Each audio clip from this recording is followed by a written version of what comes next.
Welcome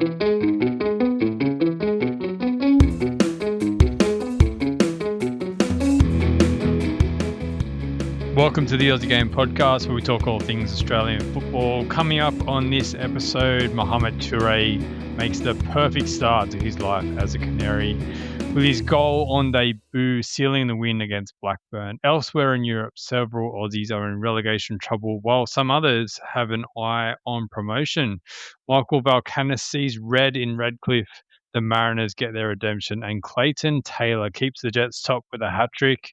The Knicks continue to rise in the A-League Women's. We've also got some Socceroos striker auditions, and we'll finish it all off with our Team of the Week. G'day, Mopper. How are you, mate? Yeah, welcome, Chief, and welcome everyone for another exciting week of football. We covered some midweek questions for the fans, and now and some midweek action, of course. And now we get into the nitty-gritty of the weekend action. And big news, Chief. Welcome to the team. As a star shows his quality, as Mo Toure scores a debut goal with Norwich, winning 2-0 at home against fellow Australian Millers Blackburn. Oh, mate, what a start. Mo plays 38 minutes, 3 shots, and gets the sealing goal. Second goal it was, as Blackburn unfortunately remained in relegation, with Miller playing 76 minutes as well. He was on the bench. He just got subbed as Mo Toure made his introduction. And what an introduction it was. The Socceroos teammate scored the second as he followed up a nice shot on target that came back out, and he was in the right place to tap it home, a nice little half volley into the back of the net. Chief, have we got another star in the championship? Oh, yeah, we always knew he was a star. It's just the fact that he's in the championship now, isn't it? And he couldn't have asked for a much better start for Mo Toure. Yeah, endeared himself to the fans instantly. And I think all those questions about whether he's going to be able to fit in the league were pretty much put away. Obviously, the goal, one that he would definitely expect to score, and one that all strikers would expect to score on the rebound from the keeper. But you got to be in the right place, and you got to put those goals away. And that classic knee slide celebration over to that corner, and didn't the Norwich fans go crazy? And it was a big result for Norwich, who are toward the bottom of the table, and they'll be wanting to make a late charge for the playoffs, as unlikely as that might be. But yeah, couldn't have asked for a much better start, and he'll be looking to probably get some more appearances off the bench, I would say, in the next couple of weeks, and look to keep finding the back of the net, which is all he can do to push his case for a start. Yeah, well, definitely. Sergeant drama still happening over there in Norwich. Still no continued deal on that one. Toronto's still interested. The US market transfer system still open. So I think a lot of Norwich fans probably expect to see Sergeant leave. He wasn't in the matchday squad, so I think opportunities have arisen. Toure's arrived, and I think he'll form a nice little formation up there. They've got 2 young, very good 21-year-old strikers in Norwich. So, yeah, they'll definitely make a push. They definitely shouldn't be where they are, but obviously they've got to build themselves back up, which they already have. So, great start, Mo Toure. Socceroos, like what we said, this is the 10th club now represented in the championship by Australian players. So fantastic to see another club represented. All right, mate. We also had some earlier action in the championship, and we'll start with QPR's draw away to Charlton. A 0-0 draw that was, and geez, they had a chance right at the end too, QPR, but unlucky not to get all 3 points. Let's look at Daniel Benny's contribution. He come on after 58 minutes, and Keely Adamson was an unused sub. This keeps QPR mid-table as they were first to kick off in Friday's action. No good news for the rest of the boys, though. Pompey go down 1-0 away to Preston, with Adrian Segicic playing 86 minutes. He had 2 shots. He created a chance, but they remained 21st as all 7 of the bottom clubs could not get a win either. So it kind of fell in their lap, but unfortunately they couldn't take advantage of it. Another Aussie, Callum Elder, Derby, finished the game with 10 men and go down at home 2-1 to Ipswich. But there was no Callum Elder. He was absent from the team sheet and couldn't get any news on that one. Did you see any updates on Callum Elder?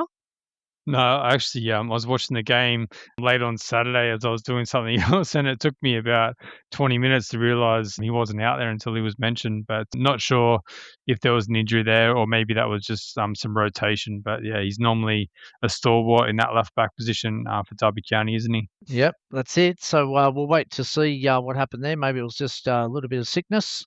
We go to coachless Watford as they churn through the managers this year, whereas we just seen Garcia obviously finished up in his second spell at Watford, and they had some caretaker coaches, and they went down 1-0. So nothing really helped Watford's drive to the playoffs as they fall away to Southampton. And unfortunately, Irukunda, as we know, was suspended for this game, so no action for Irukunda either.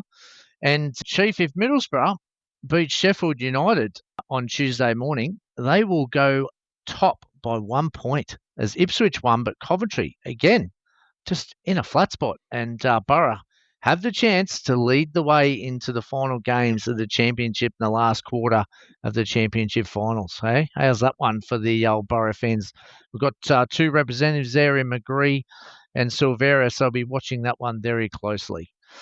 All right, mate, we dropped down to League One. We've got Port Vale, who had a draw 2-2 against Burton. Joe Gauchi started. He made 4 saves, but unfortunately, they couldn't get the result and remain last. Wigan, well, they're coachless as well now. They sacked their coach, and they got thumped away to Peterborough 6-1.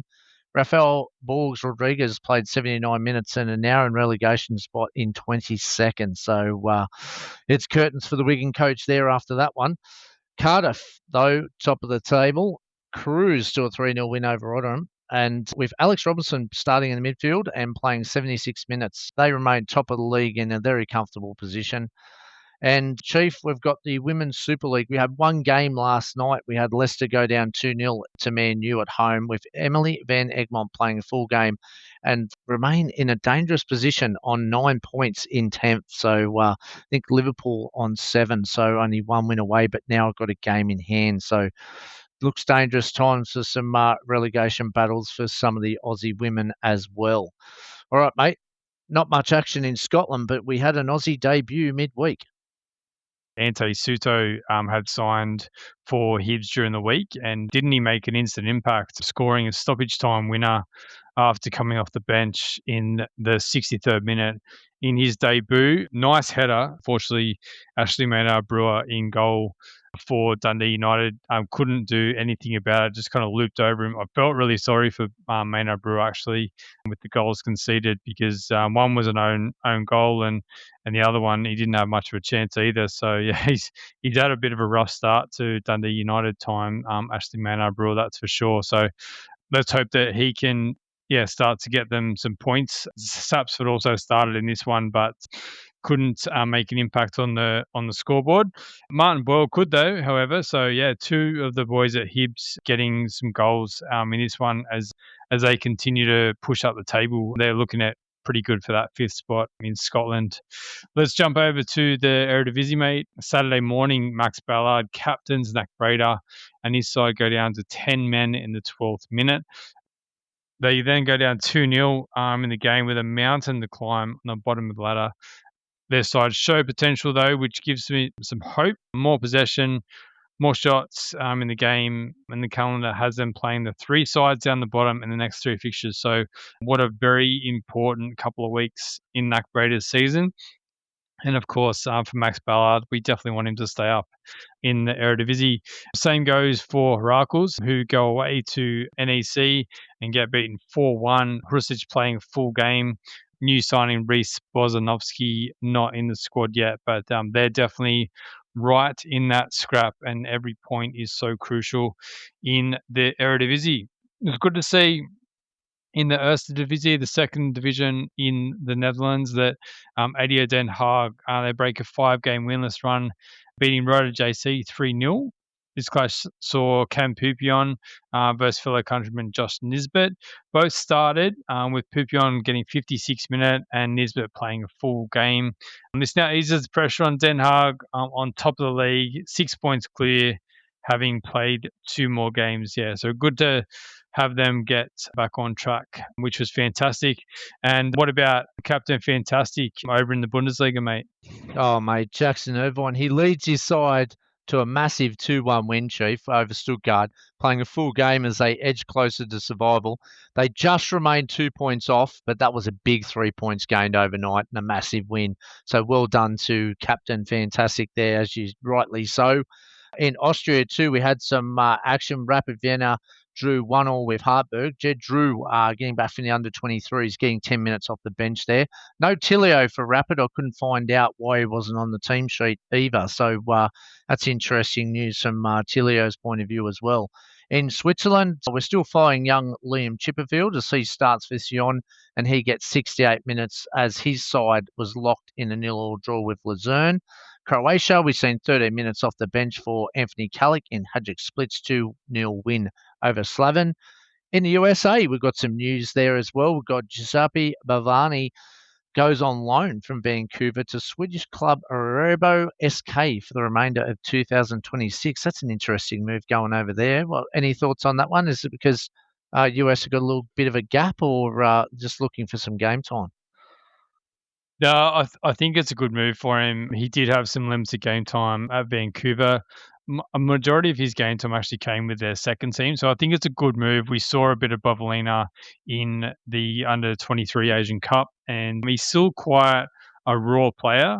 And I think giving him some time for the remainder of 2026 at this Swedish club, I think as long as he gets some game time, he'll be benefiting from that. It is a loan deal, so let's hope that it's a successful one and he can go back to Vancouver Whitecaps, who we know obviously are a very ambitious club with Thomas Muller there on the books, and they had a very good season last season, getting all the way to the MLS final. So yeah, we wish Giuseppe Bovalina all the best over in Sweden. All right, Mopper, let's move on to our wrap of the A-League men's competition. And this competition continues to enthrall. You cannot predict one single outcome. Probably one thing we could have predicted was there's going to be plenty of goals in the Newcastle Jets versus Adelaide United game played this afternoon, which resulted in the Jets beating Adelaide United 3-2, with Clayton Taylor scoring a clinical hat-trick, which proved the difference. Cooper's Stadium, geez, what a player this kid is. He's just gone from strength to strength, 6 goals now in his past 3 games, gone to the top of the Golden Boot race along with some other players. But, geez, these Jets just continue to go, don't they?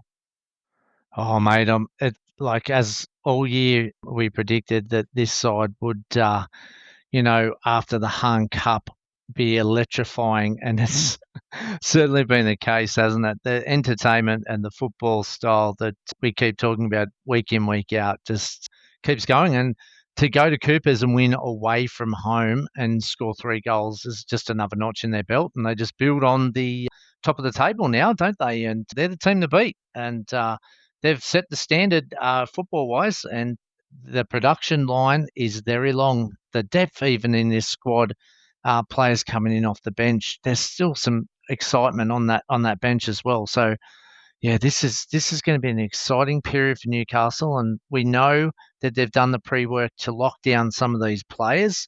So no matter what happens in the next 6 to 12 months, we know they've got Asia coming up. Now they look like they could honestly go top of the table and remain there. They are the most consistent and the best to watch. And, Adelaide, for all their hard work, did well in patches in this game, and they certainly were right in it once they made that comeback. But, yeah, you run out of words to describe this exciting formation and project that's happening in Newcastle. It's just so good for the A-League. Yeah, it's funny you say that the players locked down. I believe Clayton Taylor, the star of this, he's one of them that isn't locked down. So it'll be very interesting to see what happens with him come the end of the season. Let's run through a bit of the action from the game. Team used to start with Panakikianis was laid out for the Reds due to illness. Unfortunately, the Jets named an unchanged starting 11. Unfortunately, Craig Goodwin went down early with an injury, which saw Brodie Burkett, obviously the hat-trick hero from a couple of weeks back, introduced in the 29th minute. He almost broke the deadlock What a ball from Johnny Yell. Absolutely incredible. First time ball, clipped it from the halfway line. Brodie Burkett threw on goal, finished it nicely, but of course he looked over to the sideline and the linesman had the flag up, which was unfortunate for him. Both teams created several openings in the first half with shots flashing past the post, just one after the other. So it was funny that it was a stroke of fortune that meant the Jets went into the break 1-0 up. Clayton Taylor's cross for Lucky Rose it evaded everyone and nestled into the net. The Jets came firing out of the blocks in the second half as well, and it was that man again, Clayton Taylor, doubled their lead in the 51st minute. Teed up really nicely by Lockie Bayliss, but there was still a bit of work to do, and he finished it very nicely into the far post corner. Then it was time for the Reds to push. Spanish veteran Juan Muniz got one back from close range after being teed up by Luka Jovanovic. And then Yaya Dakuli, who's in some great form at the moment, he was found brilliantly by Ethan Alagic before cutting inside to score. Alagic had only just entered the field a minute earlier. He came on alongside Luke Duzel, his midfield partner, who extended his contract with Adelaide United during the week until June 2029. But yeah, Clayton Taylor finished his hat-trick 18 minutes from time, pouncing on a Bart Vreen's error to drive forward and curl his left foot shot past Josh Smits. The Reds continue to push, but despite hitting the post and the crossbar late, couldn't find an equaliser. So that's 6 wins in a row for the Jets, mate. 6. You heard that right. And for the Reds, they got a massive game next week against Sydney FC away. There's plenty of history in that rivalry, but they'll need a result in that one to stay in the top 6 as we see the table starting to expand out a little bit, but it is also very tight as well. But what about these Jets, mate? Look, they've already got one trophy in the cabinet this season. Can they lock up the Premier's plate? Well, why not on current form? You don't want to spruik too early because Auckland and Sydney are obviously chasing hard, and Auckland had a good result as we'll get to. Yeah, but they're off to Perth on Friday, so I wonder what their travel plans are, whether they, bounce back or just head straight to Perth. I'd be very interested to see what their thought process is or travel plans, and then they're back home, which hopefully they'll get an even bigger crowd because they're unstoppable at the moment, and it doesn't matter about only keeping 2 clean sheets because they just outscore their opponents, and it's typical that of their style of football, isn't it? And only 2 clean sheets, no worries. We've just got more goals than you, and that just goes to show for the for and against, isn't it? When you look at their goal tally, it's just outstanding, and this is why people watch football, Chief. It's for football like this, they've got an identity. And that identity has been shown across the park, and everyone's bought in. And I take your words in regards to Clayton Taylor, the former Sydney FC youth product, finishes his contract on the 30th of June 2026, and did ask for a release during the year too. So obviously got offers to go, but he's been loyal and he's not hurting his form, is he? Because he's certainly starring. But look, the exciting thing is we've got another player that can show the potential to go far, and probably overseas is no doubt his next destination. But Mike Milligan, very happy coach and very happy man, and Newcastle fans are cheering.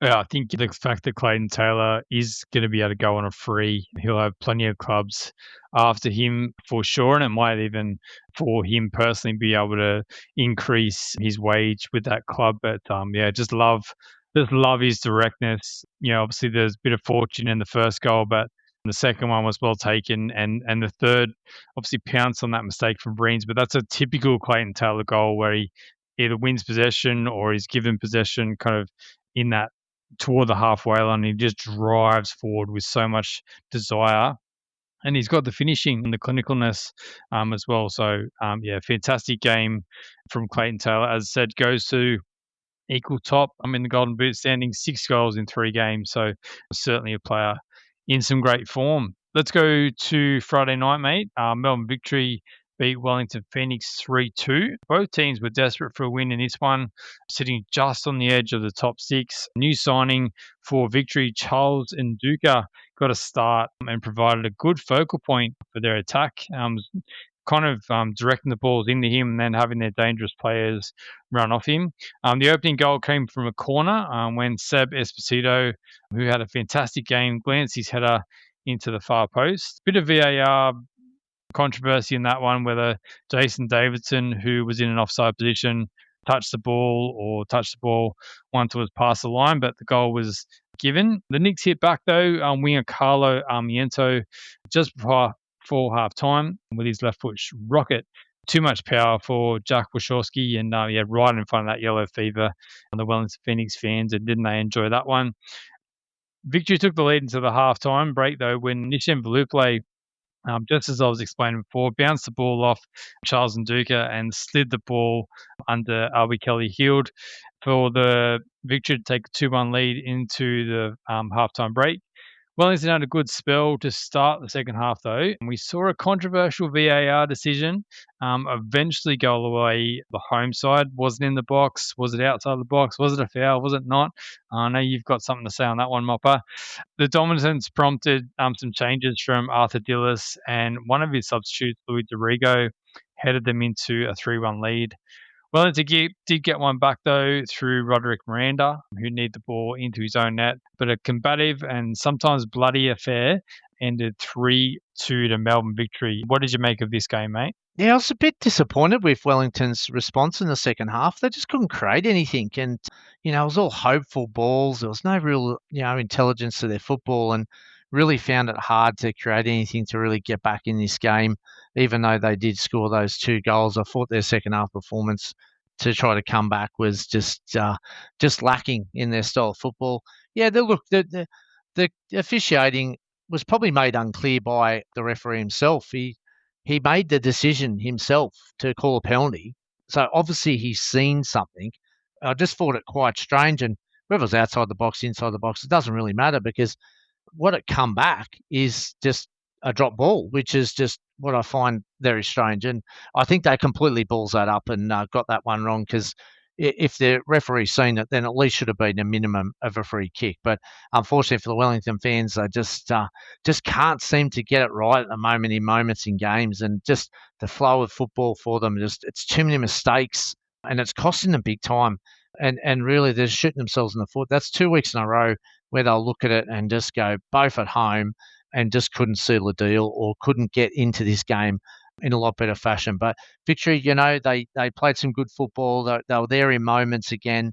They got the 3 points. They'll be happy to go home just to get themselves back in this top 6 and start to really try to get into a rhythm now. Victory, they're still showing those little signs of weaknesses, but they got the points, and Wellington just going to have to come back next week. But yeah, very, very interesting game, that one. It was, a few interesting decisions, but both football teams I don't think would be satisfied with where they're currently at anyway. Let's go to the other game. Macarthur drew 2-2 with Perth Glory, and a game where the errors will be talked about more than the game in this one. The Bulls will wonder how they didn't take all 3 points with more possession, more shots. They hit the post twice. But Perth showed some good signs. There was good speed on the break, and they looked dangerous breaking from midfield. They showed great pace. They easily exposed Macarthur's midfield, although Macarthur's midfield was great with the ball. I think in transition defensively, there's definitely opportunities to break this team down, and they definitely took advantage of this. They did take the lead in the first half also too through Nicholas Pennington, but it came from a Philip Curto in goals, making a mess of the shot and letting it go through his hands. And that gave Perth the advantage at halftime. We've seen Perth go up a few times in the A-League this year, and they took the 1-0 lead in the halftime. The second half didn't take long before Macarthur got straight back in action. They found their equaliser as Mitch Duke headed in at near post, then went off, substituted what looks like to be a groin strain. I haven't seen the update on that one. Then Callum Talbot scored his first A-League goal in his 108th game. Well done, Callum. But it was deflected shot off Perth defender there, and they just failed to close the ball down. Even the deflection, I thought he didn't stand tall enough to to really do it. He just like ducked his head down. It was very strange defending there from Perth, but just again, these little mistakes, costly errors in the night. Then another howler as Perth put the ball into the box for a long ball with Curdo at fault coming out and clattering into Jaden Kachowski in an unhappy night for the goalkeeper, and they conceded late with that to give a Valiant Glory a point as Koleski run in and equalised running in on goal, just zipping in past a couple of defenders there and shooting into an empty net. It was just a bit of that game that just, again, error-ridden, moments of brilliance in the football, but it was just a mix of everything in there. The Bulls now head off to Bangkok for their round of 16 tie in the AFC Cup, while Perth will now host the Jets at home on Friday night. And I've seen Adam Griffiths make some clear points about if we want to make the finals and want to be a better club, we've got to do a lot more. So he's setting the bar to where he wants his standard of Perth Glory to go, but he knows he's got a bit of work to do from the board up to him, and looks like they're at least got the right direction. And again, they showed in moments, Perth, that they can do some really good things with the football, with some really good counter-attacking football. We've seen, obviously, their star Tom limp off as well, and Adam Taggart, Adam Griffiths said, should be back next week. So hopefully they can get back and they can really give Perth, their Perth fans, a run for their money against Newcastle, because that should be another good football game next Friday night. Yeah, I have no idea how the Bulls messed this one up, mate. Yeah, obviously they went behind early through that shocker from Philip Curto, but then they're in the game at 2-1. Luke Vickery looked really dangerous again. He hit the post at least once. Chris Conomidis absolutely thumped one off the post, and Harry Sawyer couldn't quite get the ball in the back of the net. But yeah, going into the end of the game, it should have been all wrapped up. And it was mentioned in, can't remember if it was commentary or the post-game analysis, that Philip Curto maybe trying to do a bit too much to make up for his mistake there in the first half, and big mistake. Would have been a penalty if Kolakowski didn't go on and score the goal anyway, and maybe he's lucky. Maybe it could have even been a red card, but yeah, just shocking. And you saw with the interviews post-game with Talbot and Stajowski that, they were just dumbfounded as to how they let that one slip. And, MacArthur had been on a decent run, and I'm sure that they would have wanted to keep pushing up towards the top of the table. So, yeah, big 2 points dropped in this one. Yep, and they've got 2 consecutive games in the Champions League, so that's good for the A-League draw. So they'll take 2 weeks off the A-League to focus on their Champions League 2 tie clash with Bangkok, and we wish them all the well in that one, and leave that Friday night game behind, and hopefully plenty of goals away and plenty of goals at home when they get back to get into that quarter-final spot. All right, mate. Well, we saved the best for the middle. This could have been the game of the week, but it could be the game of the year as well. This was great football. The subplots even, Chief, were thick and fast. Is this the clash of the Titans? Or was it a defensive war, my friend? Best 2 defensive teams kick off as Corica against his former club of 19 years. This game had a bit of everything, and winner takes top spot, possibly temporarily at the time of Saturday, 3 p.m. Eastern Standard Time, until the Jets obviously went top on Sunday night. So let's get into the action. Sydney going unchanged with this one after their derby win, while Auckland out of form with only 1 win in their last 6 games, dropped Meyer and put in Marley Francis down the right-hand side, and didn't he have a good game before he got to come off injured. We had 1-0 to Auckland. Lockie Brooke was just subbed off before half-time. Second half kicks off, and within 2 minutes, Auckland blow 2 great chances early, and Sydney make a key change after that with Lolly on for Akon. Then Sydney had their moment with Kasepi blasting over after great play from Lolly and Grant. Post to post. What about this moment in the game? Quintel comes up, hits the bar, then the rebound, goes back. Auckland break. Meyer again has a shot off the bar. The game swings again. Wow, this deserves a full house, my friend. It was post to post. Unlucky for Sydney. And then Auckland hitting the post in a crazy moment of football in this one. And then the big moment. Wow, Cosgrove up for the header for the second goal. No way, says Mears, with the save of the day. And he says, not today, my friend. He's with a save for the ages. Don't blink in this one. as Francois is running right down the right for Auckland. It was crazy football. And Mears, I just don't know what he had for breakfast, my friend, but what a save. That has got to be the save of the A-League so far. A point-blank header from Cosgrove. It was an absolute cracker. Anyway, keep going. Lolly's showing how to win the ball back in the front half of the pitch. Sets up Tisan, who heads wide as they ramp up the pressure. Alex Grant then has a header go over as well, as he just can't hit the target. And Meyer again for Auckland. A chance, but another weak shot. And multiple chances for Meyer to score, but he still can't do it. And then with 10 to go, we've already had how many shots? 34 shots with 10 minutes to go.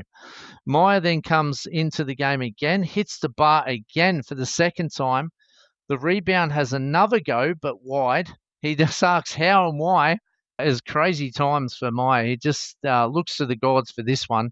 And then Randall, too close to the game, shoots wide into the side netting. The game was just ping-ponging from one end to the other.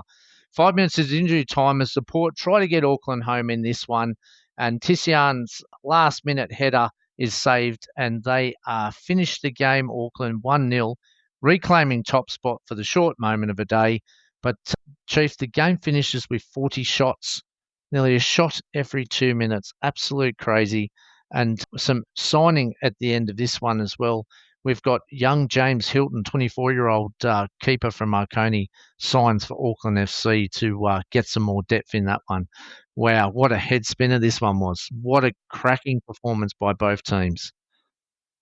Yeah, we knew it was going to be a cracking game, and we called it weeks ago how important this one was. And yeah, as it turned out, an absolutely absorbing game, and Auckland just doing what they do, managing to get the 1-goal win in this one, kept the clean sheet, and yeah, send Sydney FC home with 0 points. But it won't be long until these two match up against each other again. I believe it's Tuesday next week in that fixture that was originally supposed to be a Leichhardt Oval that was postponed. So yeah, it won't be too long before these two lock horns again. And in terms of ramifications for the title race, this one could be absolutely huge. Throw Newcastle into that mix, who I'm sure will be watching on eagerly as well. So yeah, what a cracking game from two of the best teams in the competition at the moment. So yeah, good to see that one early on Saturday afternoon. Absolutely. All right, mate. Then we go to Mariners, beat the Raw 2-1 in a game that the headlines went further after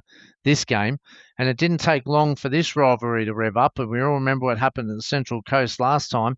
And again, this is the first meeting between the two sides since that New Year's Eve tunnel incident. And it saw challenges flying in everywhere in the early exchanges. And this game was played at Redcliffe as in the obviously 30 minutes outside of Brisbane, and a good healthy crowd there turned up for this one. Despite the fight and effort, there were very few clear-cut chances in the first half, but it got a bit crazy in the closing minutes of the first half when Nick D'Agostino, welcome back Nick, volleyed in for his first goal since returning to the Raw, but Miggy Despizio, oh God, how good's this kid? Got the Mariners back on level terms, sees a bright run for the future, and it goes in 1-1 at half-time in front of their home crowd at Redcliffe. The Raw dominated the start of the second half when they come out, and against the run of play, Storm Roo, all players, popped up in the box to give the Mariners the lead and the win in a 2-1 win. Post-game, though, more excitement. It's like it went into injury time plus some, as Valkanis and Warren Moon had a frosty handshake with Michael Valkanis was sent off again for a second bookable offence as he walked off the field. Valkanis then continued to vent his frustration at the officials in the post-match interview and post-match press conferences. Mariners, though, record back-to-back wins for the first time since May 2024 and now are within touching distance of the top six. That's unbelievable. After everything that's happened, They're within touching distance. Another incredible performance for the Mariners. Brisbane Roar obviously put out a statement too after the game. Brisbane Roar Football Club can confirm that an upcoming A-League men fixture against Perth Glory on Saturday, the 28th of February, will be relocated from Suncorp to KO Stadium and Redcliffe due to heavy usage of the playing surface during February. Suncorp management obviously recently approached the club to discuss a potential relocation of the fixture due to a shortened recovery following the February concert period. This has impacted the ability for the venue to return to the pitch in good order to an optimal standard for professional football. Throughout February, Suncorp Stadium is hosting a number of major events where patrons and performers require access to the field before hosting a rugby match again on the eve of the schedule of the A-League men fixture. So they won't mind playing out at Redcliffe, but a little bit of disruption there for Brisbane to get back home. So what do you think of all that? They had a bit of everything. Look, I mentioned this in our mid-season review that we did a few weeks back, and I thought that the way that Brisbane were approaching the season might come back to hurt them in terms of opposition coaches and opposition players learning how to get under their skin and to tip them over the edge. And it very much appears as though this is what's happening now. It looks the tackles are flying in, but they know that they can get in the face of the Brisbane Roar players, and they know that the Brisbane Roar bench is going to pop up, and whether the officials realise it or not, sure, subconsciously they're thinking about previous history about what's happened. And we see it again that Michael Valkanis, he got a yellow card late in the game, and then obviously the referee thought it was reasonable to give him a second yellow as he was walking up the field. And when you look at that further down the line now, that's a red card, that's a suspension for him. He's not going to be on the sideline for at least our next game, maybe even more than that. I just think that they've turned this kind of energy and passion, they've just turned it the wrong way now. And I think it's really, really going against them. And I'm not saying that I don't think they're going to change for the rest of this season, but I'm sure when they get to the end of the season, they'll reflect on it and they'll realize that I think potentially it was the wrong way to approach the season. I think I want to give credit to Michael Valkanis for the start of the season, where he really put a bit of hunger and a desire into the Brisbane Roar squad, which they definitely needed it. They needed it, to be a bit more solid, but I just think they've just taken it way too far now, and it's really going to cost them the season. I can't see them making finals now, where they looked really good to make finals probably kind of 10 weeks into the season. The second thing on the pitch, this just happens far too much. Suncorp Stadium as a venue is just not supporting the Brisbane Roar. The fact that they've had all this run of concerts and now they're kind of going to be dipping into the start of the Super Rugby season and the NRL season, and not to say that Redcliffe's a bad venue at all, but I know there's definitely some Brisbane Roar supporters that don't like it, whether that's how far they have to travel or the transport, whatever it is. So they really need to sort this out, because whether it is a redevelopment of Perry Park, whether it is a brand new venue, I just don't think the way that they're going at the moment that they're going to be able to consistently build their fan base up if they're chopping and changing venues. I think they need to fix it. I know that there was conversations before from Kaz Batafta and the Brisbane Roar Club to sort this out, but it definitely needs to be sorted out sooner rather than later if they want to keep moving the club in an upward trajectory. So, disappointing weekend all round for Brisbane Roar. But let's touch on the Mariners, their first back-to-back win since May 2024. Warren Moon is certainly getting a tune out of this team. The signings that they've brought in the January transfer window are making a big impression. And who's to say that they might not be able to sneak into finals? There's confidence is a funny thing, and they're certainly driving on. I think they're 4 points out of the top 6 now, which, if you said that a couple of months back, no one would believe you. But here they are, the Mariners, knocking on the door of the finals. Yeah, absolutely. Well done to the Mariners group. And yeah, great to see the turnaround after all the turmoil that they've had. Their fans are going to be hopefully right back into the game now. They're competing well on the pitch and they're moving towards that top six. And yeah, an advocate for some of your points because I think we're missing the positives of Brisbane and we're letting the other stuff get in the way. We needed a balanced approach. We spoke about that before, but they should be looking at all the positives and turning that like great signing, D'Agostino. I know they lost Harrington. It's a massive loss, yeah. And we talked about how the goals have doubled and what they've conceded since their massive loss of Harrington. And that's saying something for a 17-year-old defender. But it definitely has hurt them. But they're better where they were last year. They've got a great mindset and concept at the start of the year that got them victories. And they're playing a really good, tough brand of football and hard to break down. But again, they're allowing all the negative stuff to impact now off the pitch, on the pitch, and it's affecting the performance of the players. So I think it's a good learning to just take away that, wash it away, because it doesn't represent your football and the good work that you have done. So let's just get back into it because you're still within the race. There's plenty of points up for grabs. You're only just outside now. And I said before, you're better than where you are last year. So reverse, let's get back onto the positives and just leave all this rest of the stuff behind. And hopefully this still going on about, stuff about second and not speaking. Look, it's just poorly reflecting on what a good coach he probably is and what he's done. So I think it's a big lesson learnt, and I know he's passionate. And we love that. We love the passion and the energy that he's brought to this club, but use it the right way and get these players back because you've still got plenty of potential for your fans to follow.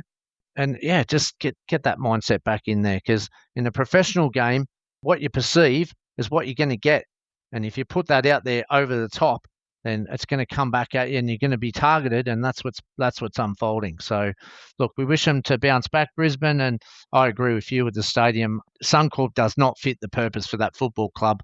And I'm sure financially either, it doesn't fit the purpose. So I think they can find many better solutions because obviously there's got to be better options. And yeah, Redcliffe, the train station's unfortunately on the other side of Bridge of Redcliffe on the other side, and you have to catch a bus there. It's just not public transport, friendly, and that's why probably you see that bit of drop off in the crowd some. But yeah, you'd have to drive there to probably get there, and then car parking the rest of it, and vice versa. So look, it's not good news on either front, but like you said, credit to the Mariners, and we push on the next week. And as we wrap up, we've got one more game to go, and that's the Wanderers draw 1-1 with Melbourne City. The Wanderers dominated the first half with 10 shots to 4, but it was the same old story where they couldn't get the ball in the back of the net. Despite Gary Van Egmont mixing up his approach and formation, very similar to last week versus Wellington, City were completely lackluster and only having a few late chances in the first half before they barely threatened the Wanderers' goal. Aurelio Vidmar must be given some half-time team talk because they came out firing in the second half after a really poor performance. And the Wanderers, who introduced new signing Jacob Farrell, what a signing this is, off the bench at half-time as well. So good to see Jacob Farrell back in the A-League and getting some game time after his stint at Pompey. That is a loan move only. And then let's get back to the action with Lawrence Thomas. Made an unbelievable point-blank save to deny the red-hot shot Marcus Eunice, who's been on fire, the opening goal. And it come through an unlikely source when a poor clearance from the Wanderers was pounced on by Bajic, who weaved inside past a couple of defenders and curled the ball into the corner for the 1-0 lead. City then took their foot off the pedal and paid the price as 12 minutes after they scored, Krajev's header found the back of the net. He climbed up brilliantly inside that 6-yard box and put it in the back of the net, and the score remained 1-1. And both teams probably felt like it was 2 points dropped. So very interesting game. What about the tactics in this? It was a really unbalanced squad by both teams. I think that probably stalwarted their play. I thought it was very strange formation for Melbourne City with Atkinson and the young, I can't remember his name down the right there. I'll get it 1 second. Shillington, sorry, Shillington. It was really, why have Shillington and Atkinson down that right-hand side? And then I thought Lapone's just in there with Kuhn. I thought one's an attacking midfielder, one's on the left, and Ryan Teague's just isolated. It just didn't make any sense to me. what Melbourne City were doing in that first half. And again, Western Sydney putting Borrello off the bench. He's been one of their better players. So it was a strange setup by both coaches, I thought, and really unbalanced their play. And I think this is why they're having so much difficulty, because there's just not that continuity. Yeah, I agree. Nathaniel Atkinson's played in some weird positions under Aurelio Vidmar, and yeah, this was another kind of odd one as well. And I just think that both teams are just in a really poor run of form. Obviously, Wanderers at the bottom of the table, that's kind of easy to make that statement. But yeah, City, yeah, just haven't been at it for quite some time. And yeah, it's a bit concerning for them going into this run for the Asian Champions League, where they had performed really well before they had that break. And even like Aziz Behich, I know that we can look at the highlight of the goal that he scored, which was a great goal. But before that, and even after that, I didn't think he played particularly well at all. And if not for that moment of brilliance, I don't think overall he would have been having a great game. I think he got found out on many occasions. Even Melbourne City's defenders in Ferreira and Supran didn't think were all that solid either. So yeah, and Teague, you have to say that since he's coming back to the A-League, he hasn't found that form that we saw for Melbourne Victory at the end of last season. So, yeah, I don't know. Even, Caputo on the bench, hasn't had a good run of form. So Mehmeti started up front, but yeah, they're just missing a bit of spark. Yunus, as you mentioned, has been really good for them the past couple of weeks. I was glad that he got a start, but yeah, probably both teams not anywhere near where they want to be at the moment. Yeah, I think Antonio's on the bench and it just needs to slot in next to Teague just to free him up a little bit, like just get some defensive cover, like proper defensive midfield in there instead of relying on Teague to do the duties. You can see they just like hide on pace in cutting it down. And again, I know it's hard, true and left, yeah, and it's burnt them big time in this one. But still they've got options, and I just don't understand why Antonio or even the defensive midfielder Schreiber's not in there next to Teague. That's where Teague is better suited, when there's someone beside him, and then that'll allow Lapane and Mehmeti to get a little bit looser and not have to run these direct lines that they're doing at the moment. Just that their football is just, yeah, it's not good to watch, and it's very strange to say because normally Melbourne City plays very attractive football. So yeah, and it's no different on the Western Sydney side. I don't know what they're trying to do with their formation. It's a formation different every week, and different players in different roles. You're just never going to get any continuity. It's just, yeah, it's really impacting. And I don't know whether it's desperation or whether they're just trying to find something. But honestly, like Barbarouses just playing out of position. Direct was it false nine, direct nine, and then dragging out right, and then no one's in the middle to finish off. Like, haven't we learnt these lessons like in the first 15, 16 rounds? Like, I don't know. Maybe I'm just I'm not even a fan of these two clubs, but I'd be very frustrated if I was a fan. Yeah.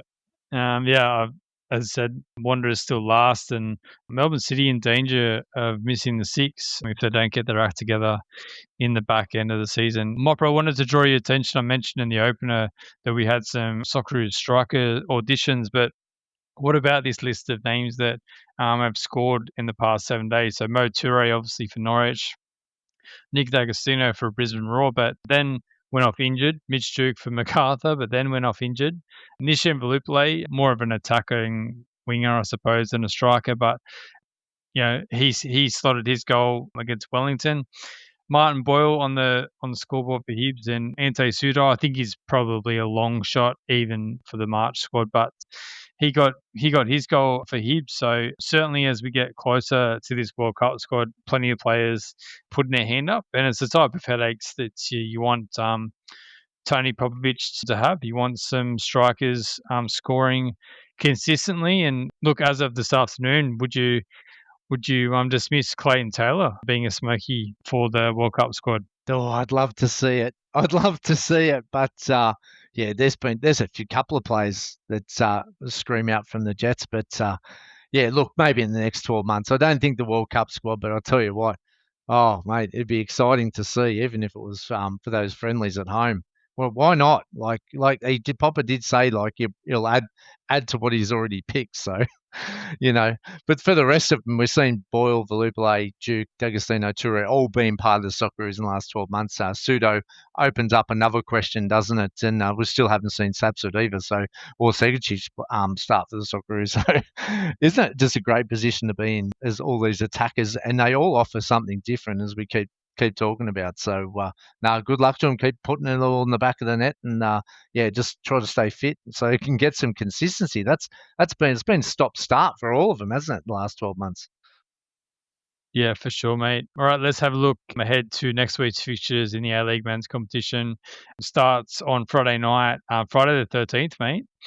Western Sydney hosting Wellington Phoenix. I'd say that's a must-win for Western Sydney if they have any hopes of making finals against the Knicks. I think that's going to be last for second last, with the Mariners pushing up the table. Perth Glory hosting the Newcastle Jets. This one should be exciting. Both teams like to attack. So I'm sure that, as you're saying, with Perth's counter-attacking ability, that they'll be hoping to spring the Jets on the counter-attack. So that should be a very intriguing battle. On Saturday, on the 14th of February, that's Valentine's Day, mate, just sort of let you know, Melbourne Victory have a Kids Go Free initiative, which I think was a very nice thing for them to do. I had a look on Ticketek. Looks like Kids Go Free with a paying adult in the general admission or certain sections. But yeah, check it out. And if you got some young kids or a family, and you're in that Melbourne area, try and get down there for the Brisbane Roar team to roll into town. Sydney FC Adelaide, another massive one in the context of the ladder and in that top six. Adelaide desperately need a result there to stay in the six, and Sydney will be looking to put pressure on those top two. And then, yeah, as I said, Sydney FC taking on Auckland on Tuesday, which should be another blockbuster. Any of those take your fancy, mate? Sydney's got some tough games, don't they? 2 home games, but Adelaide and Auckland, yeah, Saturday and Tuesday. Geez, that could define where they're going to be probably heading into the final rounds, isn't it? That could be crucial. Geez, I wouldn't want to play Auckland after playing Adelaide. With only a 3-day break, Auckland's got a good run in there, haven't they? So they'll be primed again for another cracker. Look, I think Perth and Newcastle, I think that'll be exciting football over there. There'll be plenty of goals in that one. But yeah, look, what about Friday night, Western Sydney and Wellington? Like, my goodness gracious, what's going to happen in that game for those fans? It could be anything. So watch this space.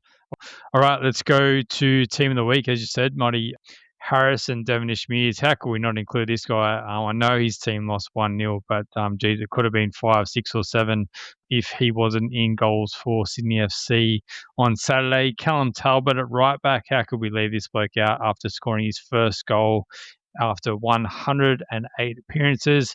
Seb Esposito, really good for Melbourne Victory on the weekend as well.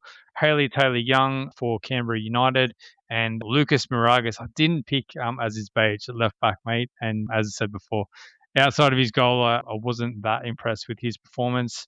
Clayton Taylor, the hat-trick hero in the midfield, alongside Aiden Hrustic, Rihanna Polisiana for Melbourne Victory. She was fantastic the other day. Caitlin Ford, of course, our Arsenal Matildas winning that Club World Championship, which we mentioned in our midweek show. Ante Suto for his goal off the bench in his Hibs debut, and then another debutant goal for Mohamed Toure.